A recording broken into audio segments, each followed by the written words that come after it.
Olá, pessoal! Vamos a mais uma emocionante aula sobre lentes.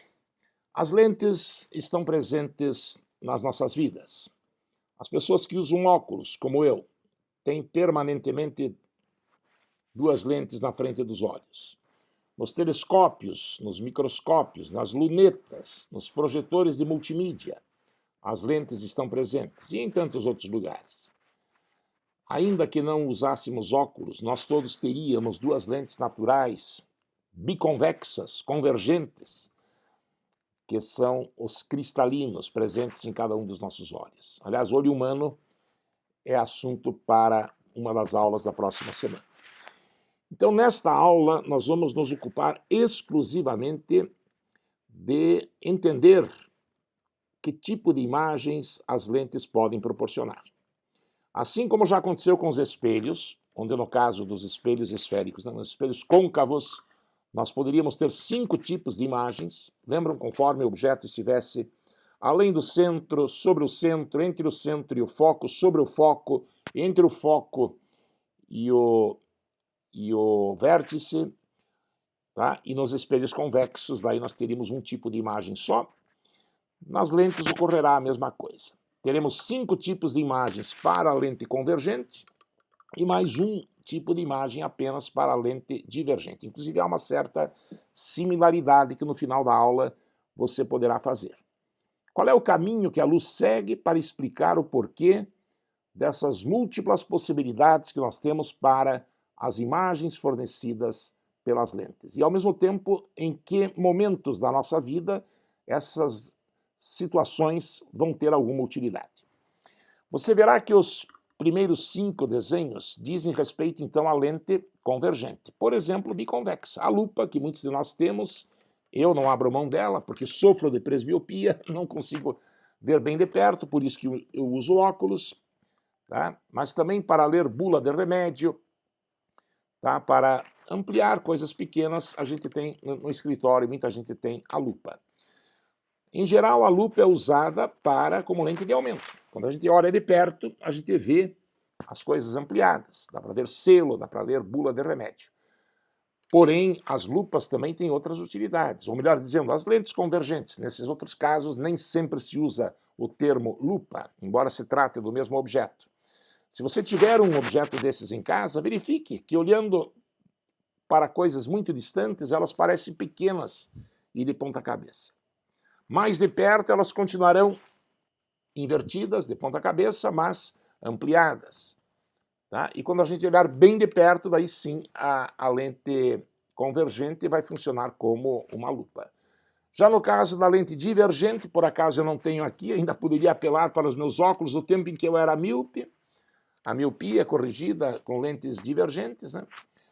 Só há um tipo de imagem possível. Por quê? Qual é o caminho que a luz segue e que explica essas múltiplas possibilidades? Essa é uma daquelas aulas que a gente assiste, observa que, de fato, no dia a dia existem situações parecidas, e eu, pelo menos, nunca mais esqueci.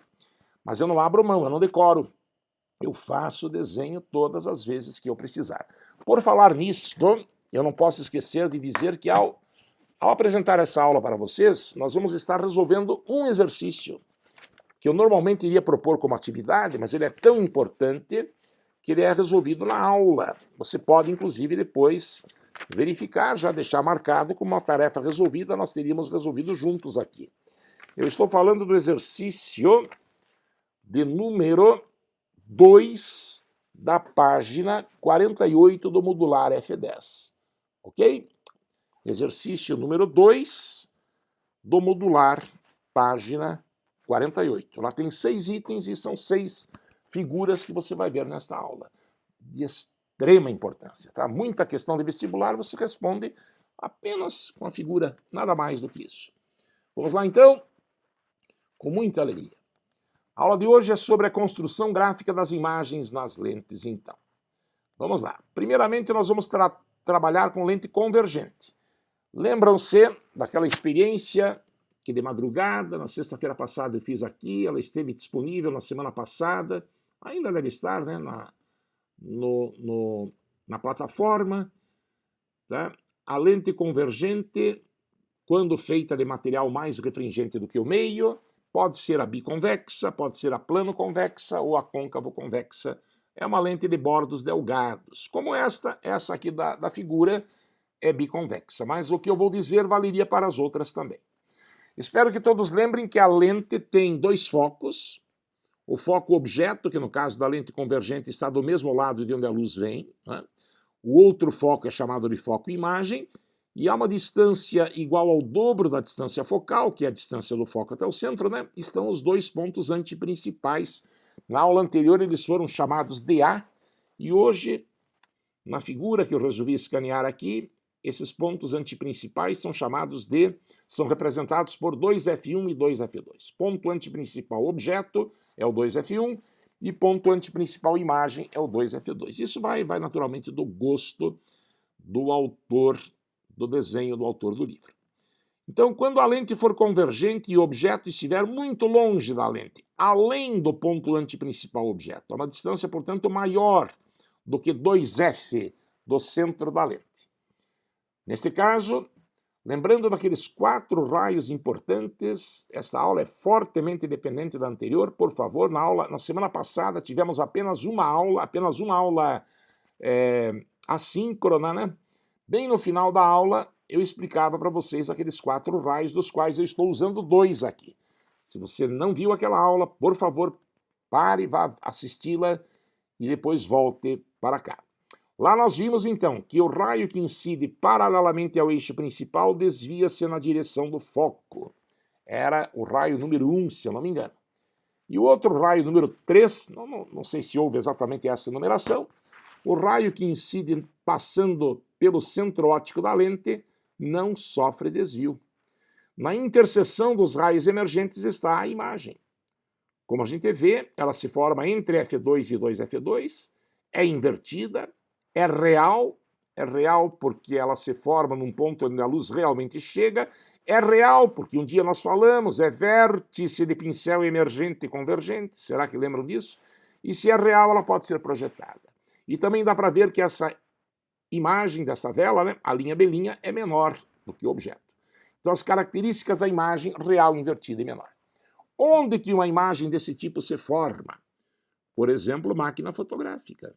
Um edifício, sei lá, de 100 andares pode ser fotografado do térreo ao último andar.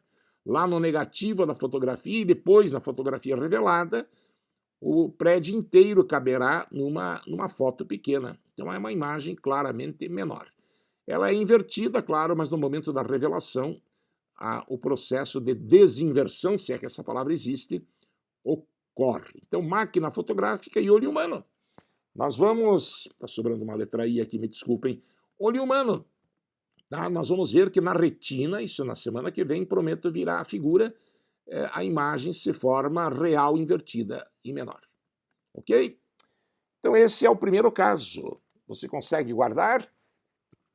Objeto além do ponto antiprincipal fornece uma imagem real invertida e menor. No olho humano isso acontece.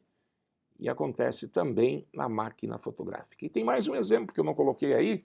Quando você tira xerox com redução, hoje em dia as copiadoras são providas de enormes lentes. E um mecanismo desloca a lente automaticamente a partir do comando do funcionário dessa copiadora. Eu quero redução 50%, quero reduzir a 10%. Então a máquina, mediante uma digitalização, né, um comando nesse sentido, vai posicionar a lente de modo adequado para que ocorra o que você acabou de ver. Vamos em frente, então. Segunda possibilidade. Olha, nós estamos aproximando o objeto cada vez mais da lente. Se o objeto for colocado sobre o ponto antiprincipal, novamente, faça depois esse desenho no seu caderno, mesmo que não fique com um acabamento perfeito, de preferência usando régua e lápis. O raio que incide paralelamente ao eixo desvia-se na direção do foco. O raio que incide na direção do centro óptico não desvia. Na interseção dos raios emergentes está a imagem. Como você vê, ela é novamente real, é novamente invertida, e nesse caso não é difícil provar, né? Devido à simetria da figura, que o tamanho da imagem e o tamanho do objeto são iguais. Essa imagem, no caso, é real, invertida e igual. E o exemplo prático disso Copiadora Xerox. Quando você vai fazer uma cópia Xerox, nas copiadoras modernas, grandes lentes proporcionam essa cópia, o espécime, né, o documento que você vai copiar é colocado numa posição tal que a lente se posicione de modo que a distância do objeto até a lente seja o dobro da distância focal. Isso dará uma imagem de mesmo tamanho que o objeto. Beleza? Seria o principal exemplo. Quando o objeto está além do pontuante principal, a imagem é real invertida e menor. Quando o objeto está sobre o pontuante principal, a imagem é real invertida e igual. Você acha que eu decoro isso? Para falar essas frases tão depressa, eu penso na figura. Eu penso e depois falo. Só que esse processo é rápido. É assim que se faz. Não é decorando simplesmente, mas sempre pensando no desenho. Ok? Vamos aproximar ainda mais o objeto da lente. Agora vamos colocá-lo entre o ponto antiprincipal e o foco objeto. Raio paralelo ao eixo desvia-se na direção do foco. De novo, raio pelo centro óptico não desvia. Olha lá onde é que a imagem se forma, lá longe. Agora, além do ponto antiprincipal imagem. Essa imagem é claramente real, invertida e maior. Não é? Por isso ela é adequada para projetor de slides. Professor, mas então quer dizer que quando a gente vai ver projeção de slides, a imagem fica sempre de ponta cabeça? Deveria ficar, mas daí quem está comandando coloca o slide invertido, não é isso? Meu pai fazia isso, eu gostava de projetar slides, eu sempre via que ele colocava o slide de ponta cabeça para que as pessoas que estivessem assistindo à apresentação vissem a imagem direita. Projetor de cinema também, desculpe, aqui houve um errinho de digitação, falha daquela pecinha que fica em cima do teclado. É projetor de cinema, como é também projetor de slides. Ok? Dá para guardar? Para ter uma imagem real invertida e maior, onde é que o objeto tem que ser colocado? Entre o ponto antiprincipal e o foco objeto. Vamos em frente, aproximando cada vez mais o objeto da lente. Em seguida, nós vamos colocar o objeto sobre o foco. Desculpe, eu pulei o slide. O objeto agora está sendo colocado sobre o foco objeto. Se você proceder da mesma forma, raio paralelo ao eixo passa pelo foco, raio pelo centro óptico não desvia, nesse caso você vai ver que o feixe emitido é paralelo, não é nem convergente, nem divergente. Retas paralelas se cruzam no infinito. A imagem se forma no infinito, a gente diz que ela é imprópria, algo que já aconteceu com os espelhos. Se você colocar uma tela, não vai conseguir ver imagem nítida nenhuma, vai haver apenas um borrão luminoso. Ocorrências, utilidade desse tipo de construção, desse tipo de desvio para a luz, poderia ser, né, não digo que sempre seja feito assim, mas poderia ser um holofote, né, transformar uma fonte pontual, uma lâmpada de filamento, em um feixe paralelo. Ao holofote também dá o nome de canhão de luz. Poderíamos desta forma consegui-lo. Não é bem o caso dos automóveis que usam espelhos côncavos, né? Mas com lente também é possível. Adivinha onde é que vai ser colocado o objeto a seguir? Entre o foco e o centro óptico, né? Nós estamos aproximando cada vez mais o objeto da lente.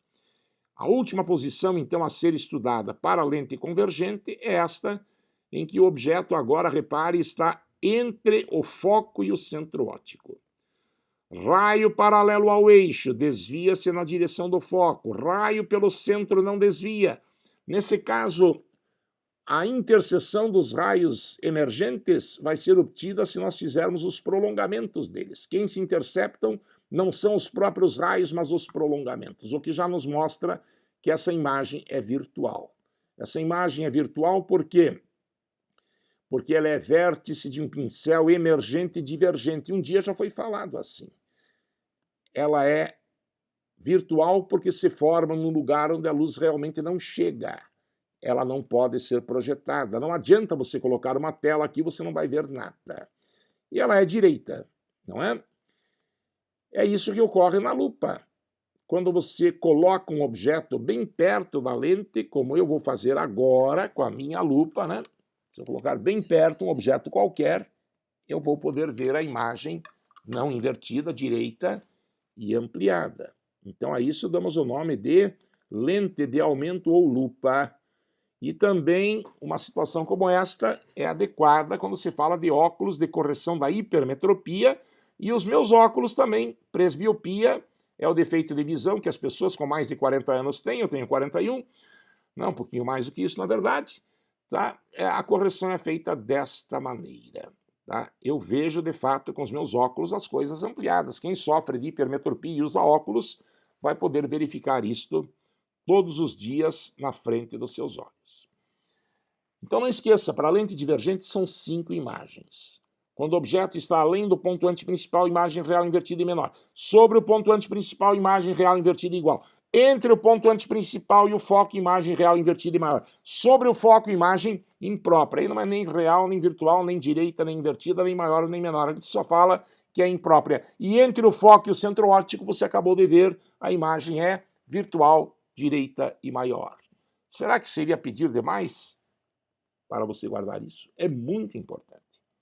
Tá? Para vestibular e para a vida também. Ok? Mas o melhor mesmo, em vez de ficar revendo esta aula 10 vezes, o ideal é você, uma vez só, resolver aquele exercício que eu mencionei, né? Exercício número 2, da página 48 do modular. É exatamente o exercício que pede o que você acabou de ver. E é o que nós estamos, então, fazendo. Você mesmo fazendo a figura, mesmo que não fique muito bonitinha, fará com que você nunca mais esqueça. Se na lente convergente são 5 tipos de imagens que nós temos, na divergente só haverá um tipo de imagem. Vamos ver como é que é. Para a lente divergente, onde o centro óptico é O, o foco está em F1, o ponto antiprincipal não está sendo mostrado nesse desenho, porque não importa se você vai colocar o objeto longe ou perto da lente. O tipo de imagem é sempre o mesmo. Tá? Lembre que a lente divergente, quando feita de plástico de vidro e no ar, imersa no ar, né? Quando feita de material mais refringente que o meio, ela é uma lente de bordos espessos. Ela tem as bordas mais espessas do que a região central. Então, nesse caso, veja lá o objeto AB, raio paralelo ao eixo, desvia-se na direção do foco, que agora o foco imagem está do mesmo lado de onde a luz vem. Lembre-se, isso foi comentado na aula anterior. E o raio que passa pelo centro não desvia. Aqui onde essas linhas, esses raios emergentes se cruzam, você tem a imagem. Ela é virtual porque ela é determinada por prolongamentos de raios luminosos. Um até poderia ser o próprio raio, mas também é prolongamento. É virtual, na verdade, porque é vértice de pincel emergente e divergente. Será que alguém ainda lembra disso? Lá do mês de agosto. Lá foi feito esse comentário. Então, essa imagem é virtual, é direita e é menor. Tá? Do mesmo jeito como nos espelhos convexos. Lembra?